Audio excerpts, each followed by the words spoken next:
मुस्लिम बेटी का कट्टरपंथियों को मुंह तोड़ जवाब, श्रीमद् गीता का उर्दू में किया अनुवाद, दी पढ़ने की नसीहत। जिस खबर के बारे में हम आपको आगे बताने जा रहे हैं उसे खबर नहीं बल्कि नजीर कहना अधिक मुनासिब रहेगा।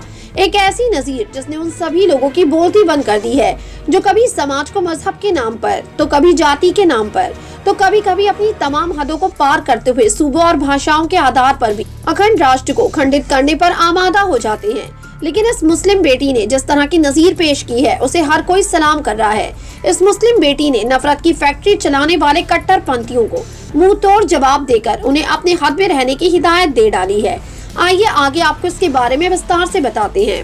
दरअसल आपको बता दें कि हिबा फातिमा ने महज 3 महीने में श्रीमद् गीता का उर्दू में अनुवाद कर उन सभी लोगों को पढ़ने की हिदायत दी है जो इसे धर्म के लिबास में ओढ़ने की खता करते हैं। फातिमा ने श्रीमद् गीता के 18 अध्यायों के 700 श्लोकों को उर्दू में अनुवाद किया है। इतना ही नहीं, फातिमा ने श्रीमद् गीता के साथ साथ कुरान का भी अध्ययन किया है। इन दोनों ही धार्मिक ग्रंथों के अध्ययन के उपरांत फातिमा ने एक नई पुस्तक लिखी है जिसका नाम है कुरान और श्रीमद् गीता के बीच समानता।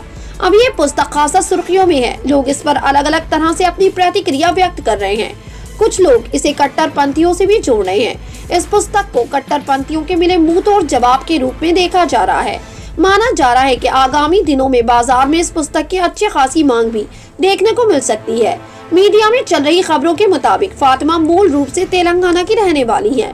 फातिमा के परिजन बताते हैं कि फातिमा शुरू से ही धार्मिक प्रवृत्ति की लड़की रही है।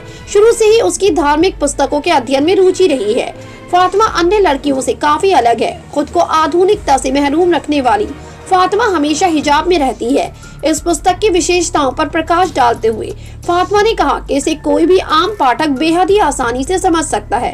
फातिमा बताती है कि आमतौर पर लोगों को धार्मिक पुस्तकों का अध्ययन करने में अनेक प्रकार की दुश्वारियों का सामना करना पड़ता है। आमतौर पर कठिन शब्दों के ज्ञान के अभाव में पाठक अर्थ समझ नहीं पाते हैं, जिसे ध्यान में रखते हुए उनके मन में सरल शब्दों में श्रीमद् गीता को लिखने का मन में विचार आया और अब उसे उन्होंने उर्दू का रूप भी दे दिया है। फातिमा की इस उपलब्धि पर सोशल मीडिया यूजर्स ने भी प्रतिक्रिया दी है।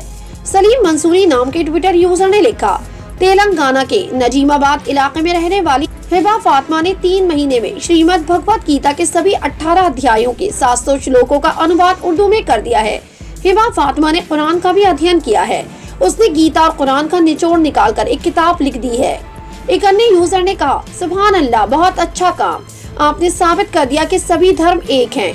एक और ने लिखा, ये धर्म की व्याख्या करने का सही तरीका है, अच्छा काम किया। एक और शख्स ने मुस्लिम बेटी की इस उपलब्धि पर कहा, आपकी तारीफ के लिए शब्द नहीं, सिर्फ एक शब्द, आप महान हैं, धन्यवाद। आपको बता दें कि फातिमा इस अनुवाद के बारे में बताती हैं कि निसंदेह आप हिंदू और मुस्लिम हो सकते हो, लेकिन बतौर इंसान हम सभी के ईश्वर एक हैं और मानवता ही हम सभी का एकमात्र धर्म है, लिहाजा हमें इसका पालन करना चाहिए। बता दें कि फातिमा का ये संदेश उन सभी लोगों के लिए है जो धर्म के नाम पर इंसान और इंसान के बीच दूरी पैदा करने का काम करते हैं। मीडिया रिपोर्ट्स की माने तो मुस्लिम बेटी हिबा फातिमा द्वारा भगवत गीता का अनुवाद उर्दू में करने वाली ये खबर 3 साल पहले की बताई जा रही है, जो एक बार फिर सोशल मीडिया पर सुर्खियों में आ गई है। आप हिबा फातिमा द्वारा हासिल की गई इस उपलब्धि को कैसे देखते हैं? अपनी राय कमेंट सेक्शन में जरूर दें। हमारे चैनल को सब्सक्राइब करें, बेल आइकन प्रेस करें ताकि देश दुनिया से जुड़ी तमाम खबरें हम आप तक पहुंचाते रहें।